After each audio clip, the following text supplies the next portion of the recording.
Welcome back to Shining from Within, the podcast where we explore the infinite amount of power and potential that lies within each and every one of us. I am your host with the most, Genevieve, and it's always a pleasure to be back in this space of enlightenment. So today, I'm going to have an interesting discussion, if you will. I've always wondered what it would be like, or what it would have been like to interview, revolutionary leaders like Nelson Mandela. And in this day and age, with advancements of artificial intelligence, we have a small chance to just to get a glimpse into what being Nelson Mandela was like.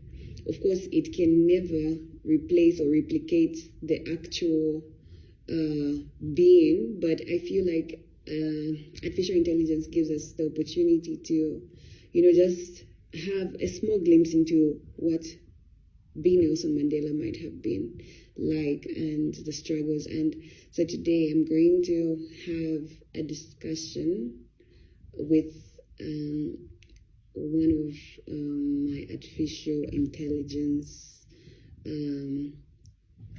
buddies, in quotes, of course. And it's going to be a simulation of Nelson Mandela. It will be me interviewing Nelson Mandela. And just take a listen. I feel like you'll find most of the answers, transformative. Whenever you're ready, just go ahead with your question. Okay, so Mr. Mandela, you endured 27 years of imprisonment, yet emerged with a spirit of reconciliation and peace. How did you maintain your resilience and keep hope alive during those years? Maintaining resilience during those years was about keeping my focus on a greater purpose. I believe deeply in the cause of freedom and equality for all South Africans. Despite the hardships, I found strength in the knowledge that my suffering was part of a larger struggle for justice. Hope was sustained through small acts of defiance and solidarity with fellow prisoners. Each day, I reminded myself that our struggle was not in vain, and that one day, freedom would come. Okay. What role did having a clear sense of purpose play in your ability to lead South Africa through its transition from apartheid to democracy? How can others discover and stay true to their potential and purpose in life? A clear sense of purpose was crucial in guiding me through South Africa's transition.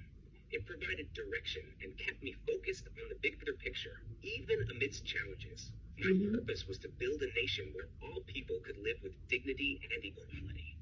This vision motivated me and gave me the strength to persevere through difficult times. To discover and stay true to one's purpose, I would suggest reflecting on what truly matters to you and how you can contribute to the greater good. Purpose often lies at the intersection of personal passions and the needs of others. Once you find it, commit to it with dedication and allow it to guide your decisions and actions. Purpose gives meaning to our efforts and helps us stay resilient even when the path is tough. Okay. And you famously forgave those who imprisoned you. How did you cultivate the ability to forgive, and what advice would you give to others struggling with forgiveness and inner peace?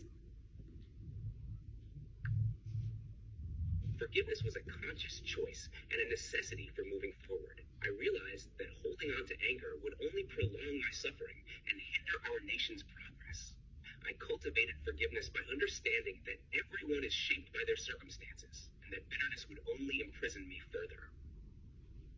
For those struggling with forgiveness, I would advise them to see it as a means of freeing oneself rather than condoning the wrongs done. Forgiveness is about letting go of the burden of resentment and finding peace within. It requires time and effort, but it starts with acknowledging the pain and making a conscious decision to release it. True peace comes from the ability to move forward without being weighed down by past grievances. Okay. You inspired millions with your leadership.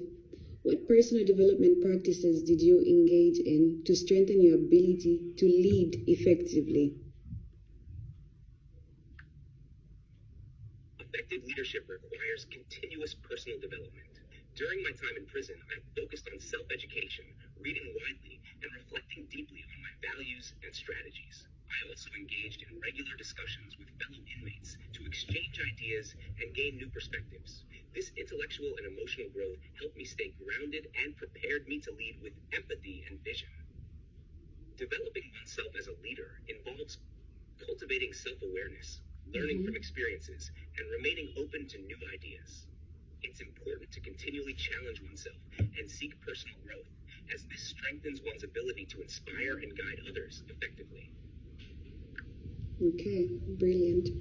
What lessons did you learn from your most challenging moments, and how did they contribute to your personal development growth? The most challenging moments taught me invaluable lessons about patience, resilience, and humility. I learned that enduring hardship often reveals our true strength and character. In prison, I discovered that patience is crucial for long-term goals, and resilience helps us face adversity without losing hope. These experiences contributed to my personal growth by deepening my understanding of myself and others.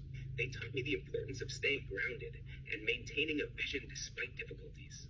Every challenge was an opportunity to build character and refine my approach to leadership, making me a more effective and empathetic leader. Okay. So you had a tremendous impact on the world, but also faced personal sacrifices. How did you balance your personal development with your responsibilities as a leader?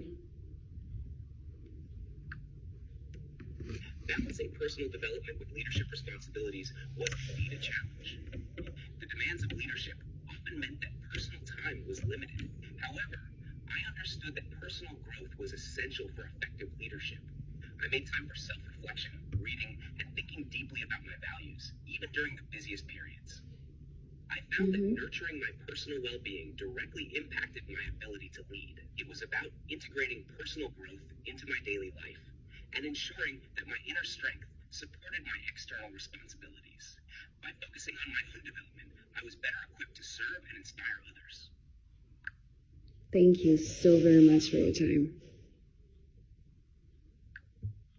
It was my pleasure. There you have it, ladies and gentlemen. Those questions were just, questions that would have, allowed Mr. Mandela to share his wisdom that would in turn inspire and guide the rest of us on our personal development journey. And I thought this idea would be, something very insightful, a pool of, a whole pool of inspiration. Yeah, and I'm just grateful that we have artificial intelligence to try and help us achieve certain things or certain things that we normally wouldn't have achieved. Like, it's not possible in this day and age for me to interview Nelson Mandela, but with AI, it's a close second. Thank you for tuning in.